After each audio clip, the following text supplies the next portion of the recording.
How's it going? So for the three scenes from The Crash, and the concepts that relate to them, my first one is racism. And early on in the movie, the American white gun store owner, when he refuses to sell a gun to the Persian shop owner, he calls him Osama and starts talking about the war that's going on. And he completely mistreats him. He doesn't like him speaking another language in his store. He refuses him service, and he's almost to this point of being violent towards him. And this is just blatant racism. On page 161 of the textbook, it says racism is the direct effect of discrimination and its very practice. So I think the scene worked really well.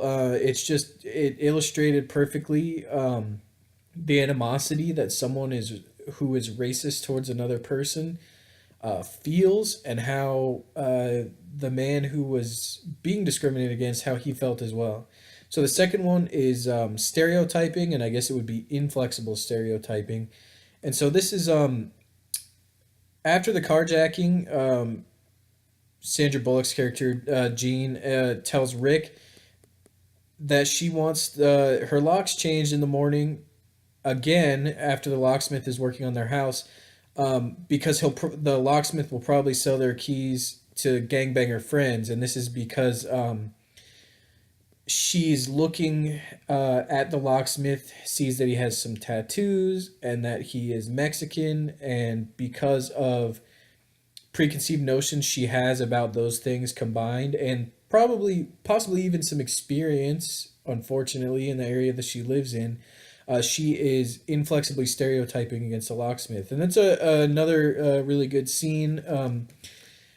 It's really awkward because she's yelling and he's in the other room, and you can see how he reacts, and he doesn't seem too surprised, which is unfortunate too. That it must be happening before.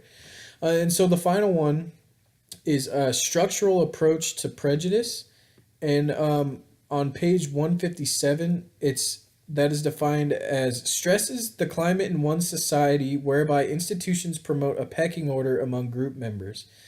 And so the scene that I chose for this is when Officer Tommy requests a new partner, because his partner, the scene that happened with the black couple when he pulled them over, rightfully so, he wants a new partner, and he's talking to the lieutenant, and he realizes how tricky the situation is because of the race dynamic.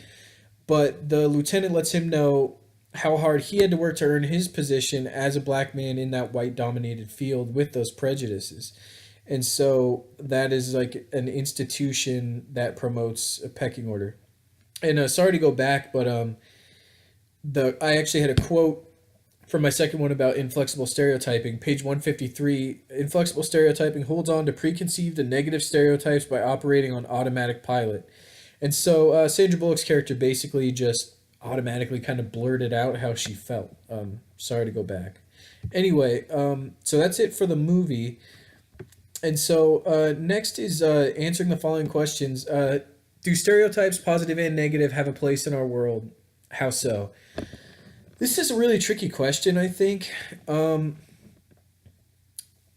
Obviously, negative stereotypes should not have a place in our world. It's not good to stereotype, and as we can kind of see from the movie and things, the stereotypes create what's the word I'm looking for? It creates distance with people that doesn't necessarily need to be there based on things that are not necessarily true and oftentimes aren't. Um, Positive stereotypes, it's interesting too. Some people say something like, "Oh, like I'm Jewish." People say, "Oh, Jews are really good with money," and while it's a positive thing, it's still like a generalization. It's a slippery slope. And what would our authors say? The authors talk about flexible stereotyping. On page 154, they say flexible stereotyping allows us to be more open minded, and inflexible stereotyping makes us short sighted. So flexible stereotyping is a strange kind of thing to me. Like, you would think you would rather not be stereotyping at all, but anyway. The next question, number two, where do you learn your stereotypes? For which racial or cultural group do you hold the strongest stereotypic images? Why? How does it fit with this week's readings? I think stereotypes are learned in the media. which it talks about in the textbook as well. And just from those around us, possibly even family, friends, classmates, things like that. Um, for which racial or cultural group do you hold the strongest stereotypic images? Uh, I suppose Jewish. I'm not really sure how to answer that one. And how does it fit with this week's readings? Like I mentioned, the text talks a lot about media and flexible stereotyping and inflexible stereotyping, as well as intergroup attribution biases. Number three, have you ever been discriminated against because of your skin color, etc.? How so? Can you share briefly? Um, I spoke about this kind of in the questions earlier in the week, but I often have found myself mostly stereotyped because of my age. Um, I, as well as clothing and things like that, I used to dress, I guess, a little more punk than I guess I do now, and so people would make stereotypes.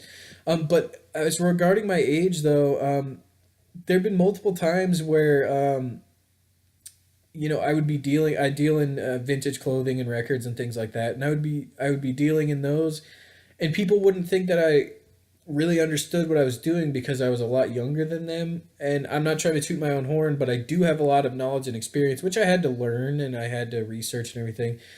Um, and I remember this one's kind of unrelated, but I was mailing some of those types of things that I sold at the post office, and I have gone to the post office way too many times to do all this kind of stuff.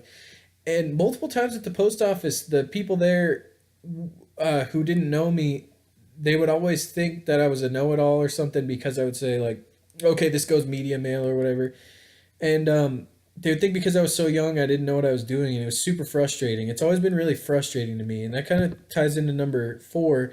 What are some of the emotions when you're being excluded or discriminated against? Frustration was always a big one for me,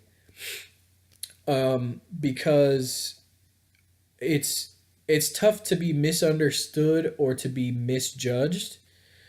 And of course, there's some anger in there as well. But oftentimes, when it was like regarding my looks, or I can't really think of any times based on like I guess I look Jewish.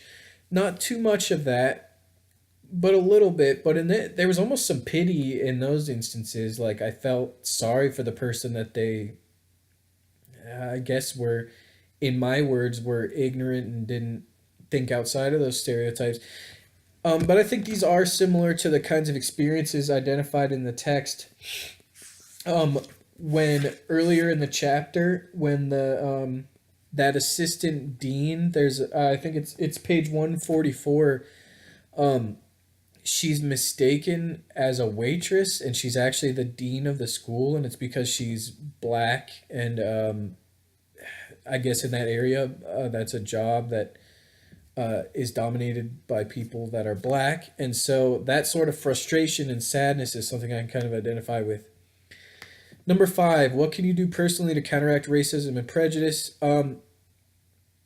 This is a tough one too for me because I should probably do more. I'm not someone who is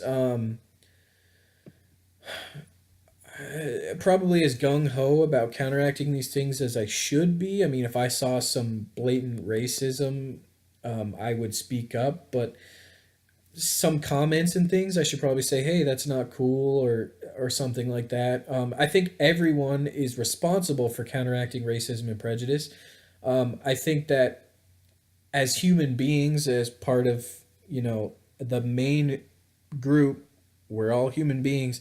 We should be looking out for each other enough to stop prejudice and to stick up for one another in these instances. And I think this pretty much ties in with what the book says as well regarding this topic. Um, we need to kind of cross in group, out group lines and realize, like I said, that we're all people and that we should look out for one another. So that's all I've got. Thanks.